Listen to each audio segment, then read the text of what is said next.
Je voudrais vous entendre quelques minutes sur ce qu'il faut peut-être appeler un frémissement. En tout cas, ces signaux d'appréhension, voire de crainte de la société russe face aux méthodes de la milice Wagner. On avait évoqué, on l'a souvent fait, le fait que d'anciens prisonniers, d'anciens meurtriers sont blanchis en quelque sorte par la milice Wagner contre 6 mois au front, une confortable solde. Et qu'ensuite, ils sont relâchés. Et on s'était dit souvent, la société russe en fait des héros. Certains élus avaient proposé de les nommer directement à la Douma. Oui, mais voilà que non, les Russes ne sont pas complètement insensibles à ce qui est en train de se passer et d'irriguer la société russe. Plusieurs signaux montrent qu'il y a un frémissement, un début d'inquiétude à ce sujet.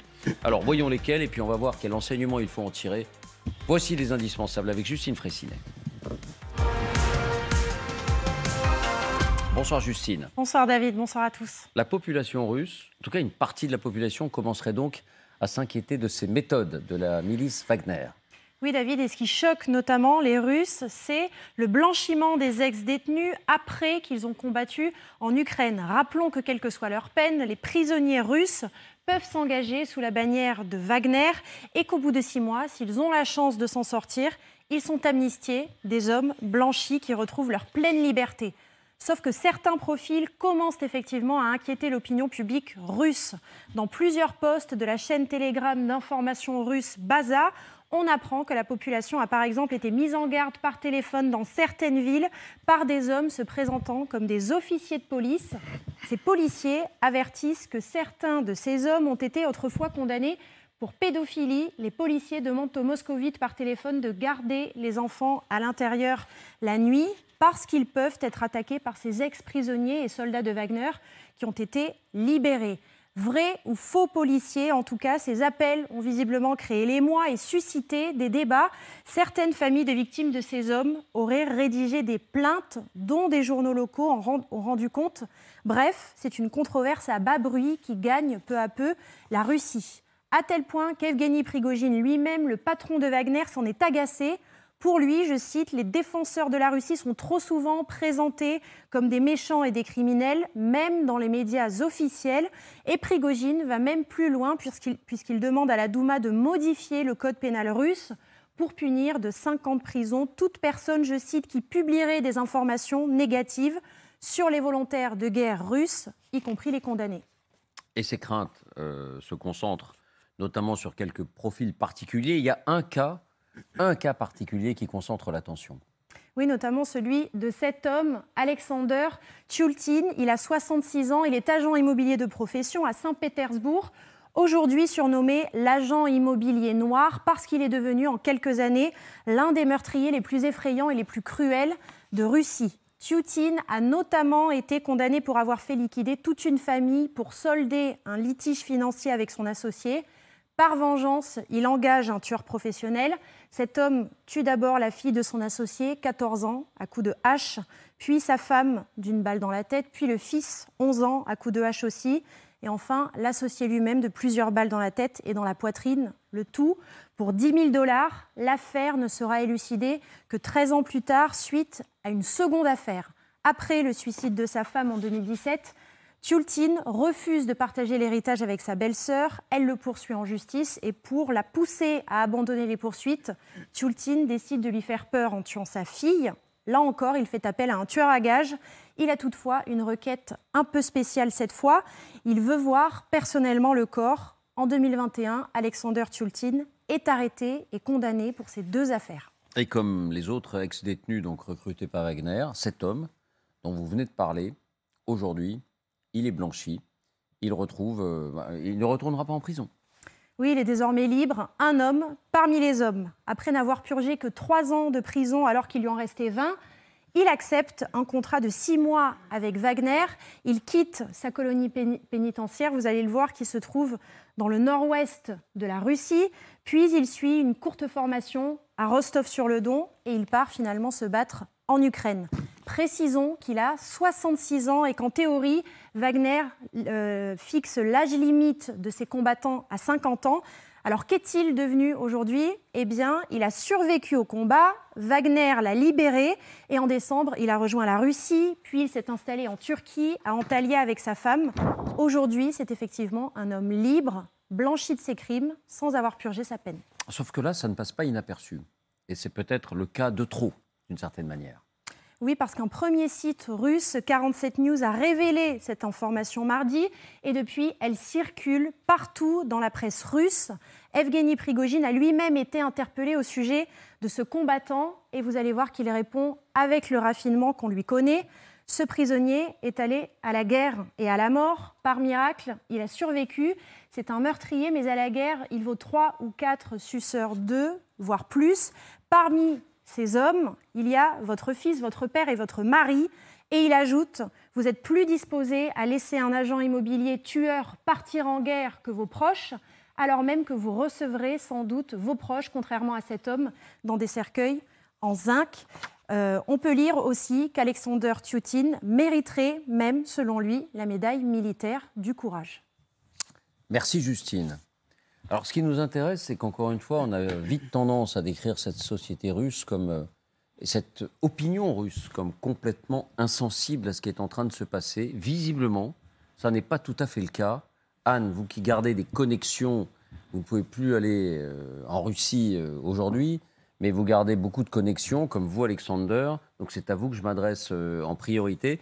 Est-ce que pour vous, il se passe quelque chose? Alors, d'abord, je pense que ce n'est pas le début. Parce qu'on parle de ces problèmes depuis déjà un certain temps. Il y a eu des cas qui ont été relatés tous plus abominables les uns que les autres, d'autant plus que Prigojine s'est vanté à plusieurs reprises d'engager ces détenus, et on savait très bien qu'un certain nombre de ces détenus avaient commis des crimes abominables et que s'ils survivaient, ils seraient remis en liberté au sein de la société.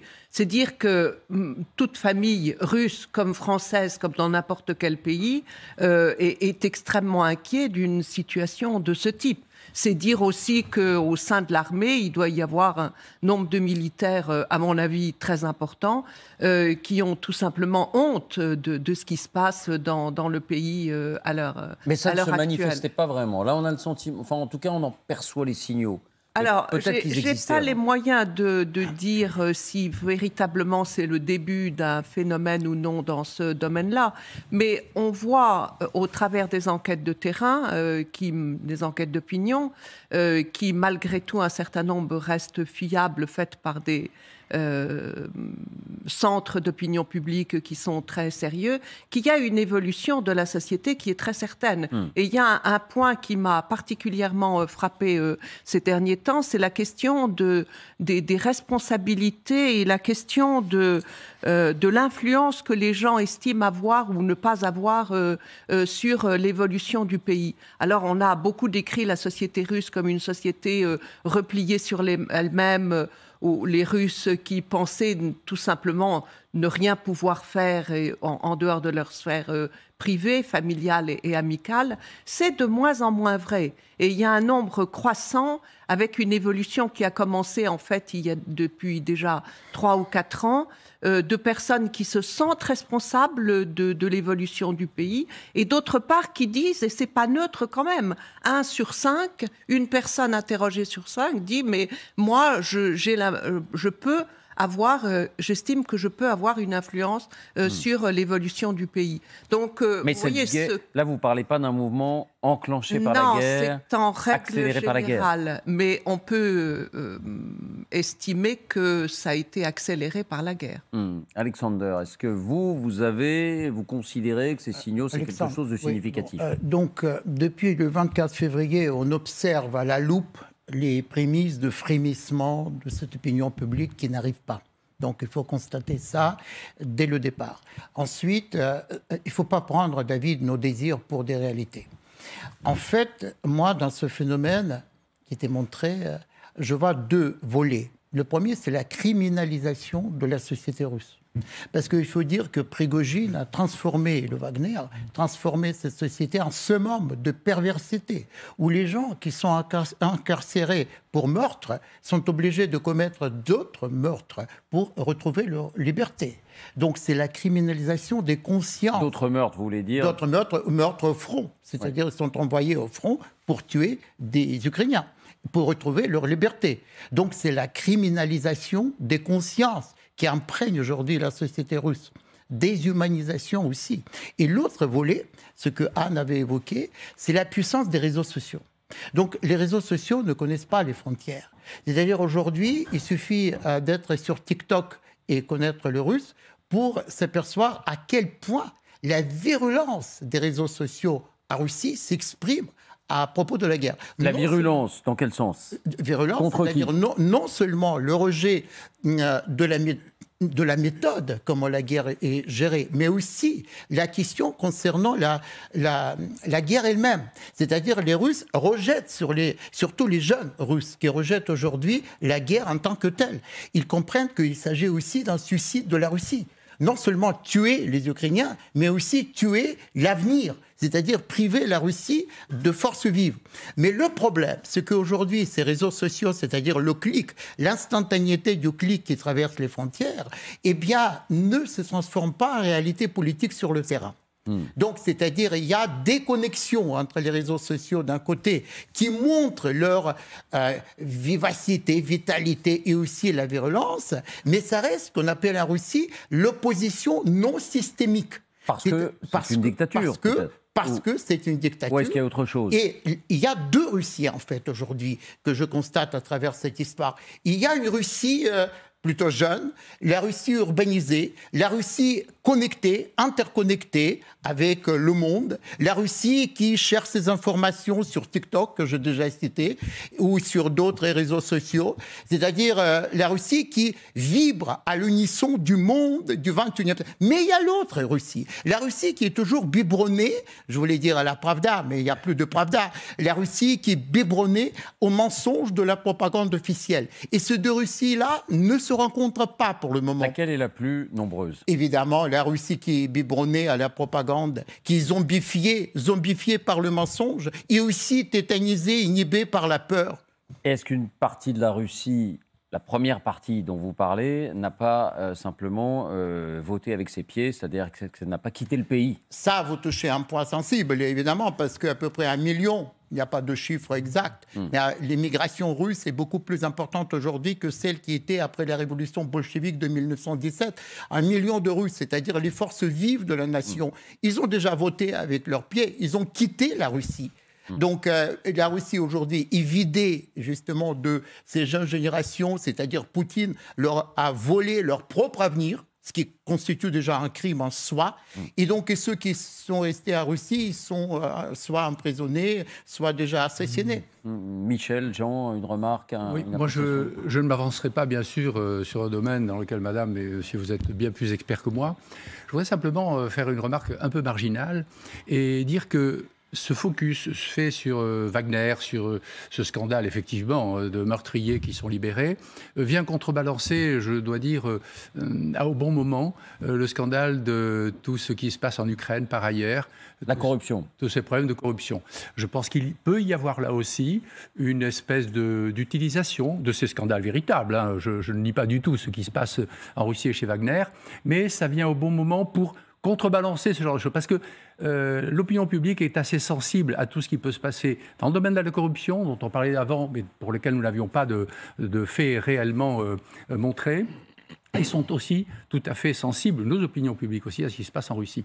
Et je trouve qu'on s'est placé sur un terrain qui est à peu près équivalent et que ça peut être aussi une manœuvre de je ne sais pas qui, mais justifiée sur des faits. Alors, on a souvent parlé ici des méthodes Wagner et on a même déjà évoqué la question de ces meurtriers. En l'occurrence, on avait évoqué un criminel en série il y a quelques jours, avant l'affaire de la corruption. Là, ce qui nous semblait nouveau, c'était plutôt la réaction, finalement, peut-être réconfortante, je ne sais pas si c'est le bon mot, ce début de frémissement, de réaction côté russe, côté société russe. Un mot, Jean, ou on avance? Moi, c'est exactement comme vous venez de le dire. C'est-à-dire que ça fait comme Alexander ou Alexandre? Alexandre. Alexander. Non, Alexandre Melnick. Oui, comme le dit donc Alexandre, c'est tout à fait vrai. Ça fait quand même depuis le 24 février qu'on est là à guetter ces frémissements, à les espérer. Et le seul frémissement qu'il y a eu, c'est la fuite, effectivement, de l'élite la mieux formée à l'étranger. Donc moi, j'ai toujours un doute face à cette société russe qui quand même reste globalement soumise. Je voudrais quand même aussi rappeler un petit fait historique. C'est très rare que dans les armées, après 10 mois de guerre, on recrute des criminels. C'est arrivé dans le passé, notamment chez les SS, où on a été chercher des criminels dans les prisons. Mais c'était pour les opérations, justement, d'extermination des Juifs, pas pour mener des combats réels. Et c'était un moment où toute la société allemande s'était moralement effondrée. Et là, ça arrive très très tôt. Donc c'est pour ça que j'aime beaucoup son analyse sur la criminalisation de la société russe que ça indique. Et c'est le naufrage moral de la Russie, de façon générale. Bien. Naufrage moral, je crois que c'est le mot.